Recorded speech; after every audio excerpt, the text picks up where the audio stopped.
Kwa ujumla, hali ya usalama mashariki mwa Jamhuri ya Kidemokrasia ya Kongo yazidi kuwa tete na kuzorota kutokana na mashambulizi ambayo yanazidi kufanywa na vikosi vyenye silaha. Tutakuwa ndani ya Kivu Kaskazini huko Walikale na Ruchuru ambako vikosi vya waasi wa M23 vilizidi kujiongezea nguvu za kijeshi ili kuweza kupambana dhidi ya wazalendo na vikosi vya serikali ya FARDC, na tutakuwa katika Parki National de Virunga ambako kuliweza kuripotiwa uporaji wa barabarani. Na pia tutakuwa ndani ya Mambasa ambako imeweza kuripotiwa kuwa waasi wa ADF waliweza kufanya mashambulizi dhidi ya raia. Wakati huo jeshi la Jamhuri ya Kidemokrasia ya Kongo pamoja na serikali yake vimeweza kutosha misaada ya kutosha kwa wanajeshi ili kuweza kuwapatia morali ya kuweza kupambana, ikiwemo chakula, vifaa vya kazi na mambo mengine ili kuweza kufanya hali yao izidi kuwa vizuri wakati watakuwa kwenye uwanja wa vita. Hizo ni habari ambazo tunakutayarishia ewe mpenzi mtazamaji. Tuzungumzie pia habari kuhusu tukio jipya la uporaji ambalo liliweza kufanyika tariki ya jana, ambalo liliweza kufanyika huko Ruchuru. Shambulio hilo lilitokea ndani ya Parki National de Virunga, eneo linalojulikana kuwa hali tete ya usalama ilikuwa ikizidi kuripotiwa. Kwa mujibu wa vyanzo vya ndani, watu wenye silaha walizuia gari kwa kufyatulia risasi ili lisimame. Katika tukio hilo, abiria wawili, wanawake na mwanaume, walijeruhiwa na baadaye kupelekwa katika kituo cha afya cha rufaa cha Kanyabayonga ambacho kinaweza kuwatibu kwa usalama.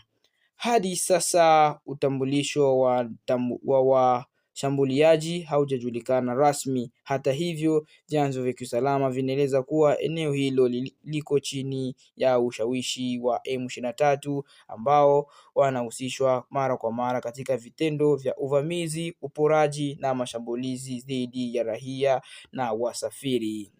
Barabara ya Kanyabayonga Kiwanja inayopita ndani ya hifadhi hiyo ni njia muhimu ya kiuchumi inayounganisha kusini na kaskazini mwa Ruchuru. Licha ya umuhimu wake, imekuwa ikikumbwa na mashambulizi ya mara kwa mara kutokana na mgogoro huo unaoendelea katika makundi yenye silaha ikiwemo waasi wa M23 wanaopigana na wazalendo. Kwa miezi kadhaa sasa, hali ya usalama katika Ruchuru imeendelea kuzorota. Mapigano ya mara kwa mara yamesababisha maelfu ya watu kuyahama makazi yao, kuvuruga shughuli za kiuchumi na kuongeza vitendo vya uhalifu siku baada ya siku.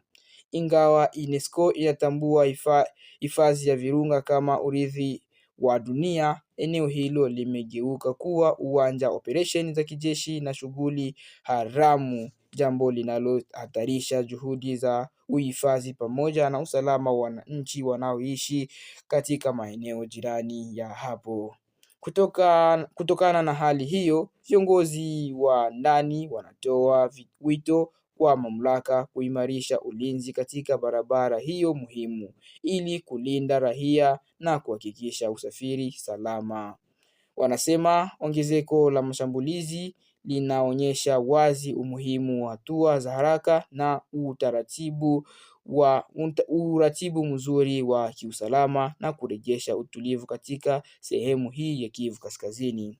Tuanze basi kuzungumzia namna gisi serikali ya Jamhuri ya Kidemokrasia ya Kongo imeweza kupatia vikosi vya FARDC chakula na mambo mbalimbali ili kuwasaidia kufanya kazi yao vizuri. Wajumbe wawili wa karibu na Rais Antoine Felix Tshisekedi wanaoshughulikia masuala ya usalama walikabidhi wanajeshi wote ambao wako wanaelekea kwenye vita, waliweza kuwakabidhi chakula, maji na vifaa vingine mbalimbali ili kuweza kuwasaidia jana tariki 19 Machi mwezi huu na mwaka huu. Kwa mujibu wa wawakilishi hao wawili, msaada huo unalenga kujibu mahitaji ya misingi ya wanajeshi walioko vitani, hasa katika suala la chakula na mahitaji mengine ya lazima. Hatua hiyo ambayo imefanywa ni sehemu muhimu ya kuweza kuboresha hali za maisha na afya na ustawi wa wanajeshi ili kuongeza ufanisi wao katika mapambano. Misaada ambayo wameweza kupokea inajulikana kuwa 3 tone za bunga ya muhindi na 3 tone za mchele, 3 tone za marage na pia 3261 litre za mafuta ya karanga, pia 2 tone za sukari na 50 karton za nyanya pamoja na chupa 600,000 za maji ya 1.5 litre. Wafadhili hao waliweza kusema kuwa waweze kuhakikisha na ni vizuri sana misaada hiyo iweze kuwafikia wanajeshi wa mstari wa mbele na iweze kuwafikia bila ubaguzi wala upotevu wowote. Kwa niaba ya wanajeshi, kamanda wa kanda ya 33 ya kijeshi anayosimamia operation hizo, General Dunia Kashindi Fabien alipongeza msaada huo kutoka kwa amiri jeshi mkuu, hasa wakati huo ambao operation ya kijeshi zilikuwa zikiendeshwa kwa kasi. Hatua hiyo inakuja wakati vikosi vya serikali vinaendelea na mapambano katika maeneo mbalimbali vikilenga kurejesha mamlaka za dola katika maeneo yaliyoathiriwa na migogoro. Hiyo ilikuwa ni habari kutoka kwenye serikali ya Jamhuri ya Kidemokrasia ya Kongo.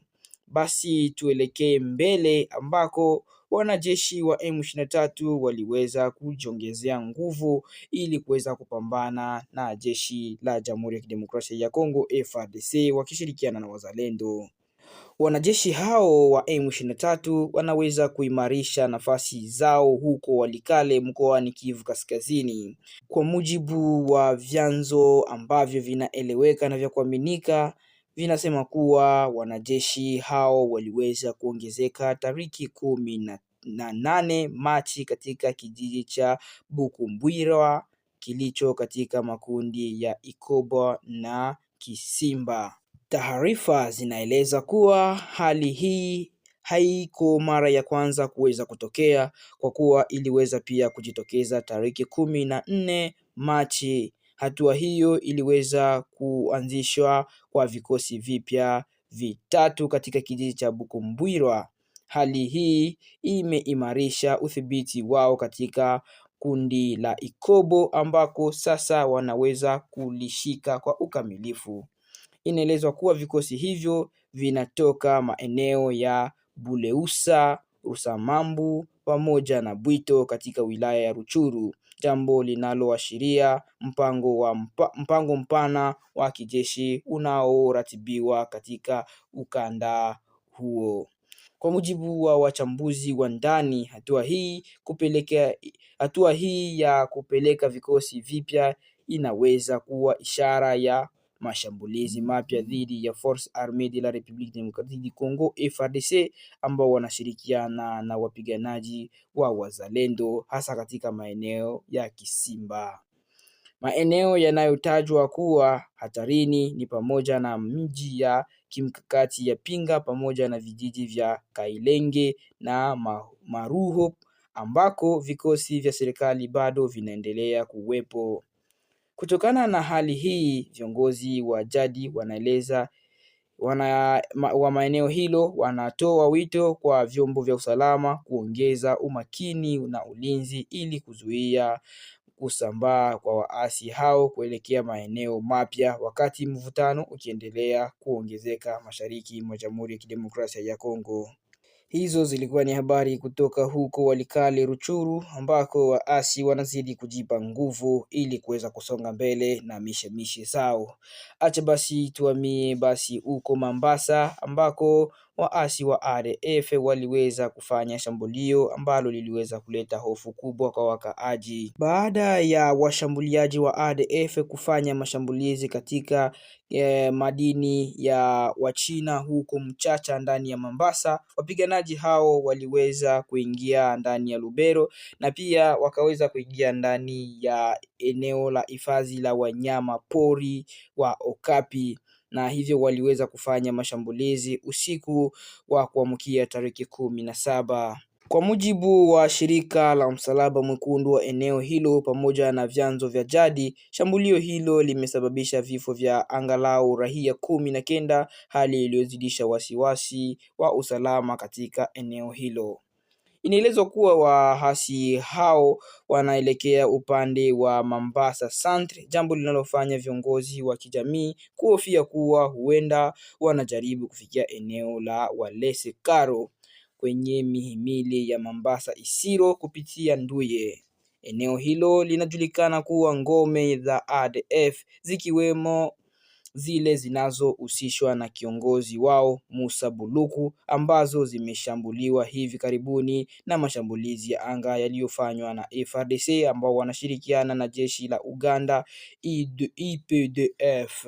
Mwandishi ambaye anakaa katika kijiji cha Nyania, takriban kilomita 60 kutoka Bande Gaido, ameripoti kuwa jamii za wenyeji zinaamini kuwa ADF anaweza kuzunguka maeneo ya Ipulu na Mombasa kwa lengo la kwenda kumsaidia Musa Buluku ambaye anadaiwa kuwa katika hali ngumu Walese Karo, na kisha kumrudisha katika msitu wa Bapere ambako jiografia ya msitu huyo huwasaidia na kuwapa faida kwa kuweza kujificha na kupanga mashambulizi mapya.